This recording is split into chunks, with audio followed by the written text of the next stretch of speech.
എന്താണ് ഒരു ആലിമിന്റെ ഡ്യൂട്ടി? പറഞ്ഞല്ലോ, അള്ളാഹുവിലേക്ക് ആളെ ക്ഷണിക്കുക. അള്ളാഹിന്റെ ഇതിനോട് കൂടി ജനങ്ങളെ സന്മാർഗത്തിലാക്കുന്ന ഡ്യൂട്ടിയാണ് പണ്ഡിതന്മാർക്ക്. കുത്തുബോധന ഡ്യൂട്ടിയല്ല, ഇമാമക്കിന്റെ ഡ്യൂട്ടിയല്ല, അത് അതിന്റെ ചെറിയൊരു ഭാഗ. അവരുടെ ഡ്യൂട്ടി അള്ളാഹുവിലേക്ക് ആളെ ക്ഷണിക്കലാണ്. അപ്പോ ഒരു ഫർളായ സംഗതി, ഒരു വാജിബായ സംഗതി, ഇസ്ലാമും ഈമാനും ഇഹ്സാനും ഉണ്ട്. ഇതിൽ ഇസ്ലാം നമ്മൾ ഏകദേശം പഠിപ്പിക്കുന്നുണ്ട്, ഈമാനും ഒരു വിധമൊക്കെ, അധികം ആൾക്കും അതിൽ എന്നാലും കുറെ ആൾക്കാർക്ക് അറിയും.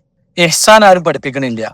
ഇഹ്സാൻ എന്ന് പറഞ്ഞാൽ അത് തസവുഫാണെന്നും, തസവുഫ് എന്ന് പറഞ്ഞാൽ അത് ശേഖ് മുരീദ് ബന്ധമാണെന്നും ഒരുപാട് മഹാന്മാർ വ്യക്തമായി പറഞ്ഞിട്ടുണ്ട്. ഈ അറിവിനെ കുറിച്ച്, തസവുഫിനെ കുറിച്ച്, ഷെയ്ഖിനെ കുറിച്ച് അത് വാജിബാണ് എന്ന് പറഞ്ഞ മഹാന്മാരുണ്ട്, വാജിബാണെന്ന് ഇജ്മാ ഉണ്ട് എന്ന് പറഞ്ഞ മഹാന്മാരുണ്ട്, ഫർള് ഐനാണെന്ന് പറഞ്ഞ മഹാന്മാരുണ്ട്, ഷെയ്ഖ് ഇല്ലാത്ത ഒരാൾ സുന്നിയാവില്ല, നിസ്കാരം ശരിയാവില്ല എന്ന് പറഞ്ഞ മഹാന്മാരുണ്ട്, ഷെയ്ഖ് ഇല്ലാത്തവന്റെ ഷെയ്ഖ് ഷെയ്ത്തന എന്ന് പറഞ്ഞ മഹാന്മാരുണ്ട്. ഒരു മഹാന്മാരും ഒരു സുന്നത്ത് ജമാഅത്തിന്റെ പണ്ഡിതനും ഷെയ്ഖ് വേണ്ട, സലാത്തില്യ മതി, ഷെയ്ഖ് വേണ്ട, തഹജ്ജുദ് നിസ്കരിച്ചാ മതി എന്ന് പറഞ്ഞിട്ടില്ല.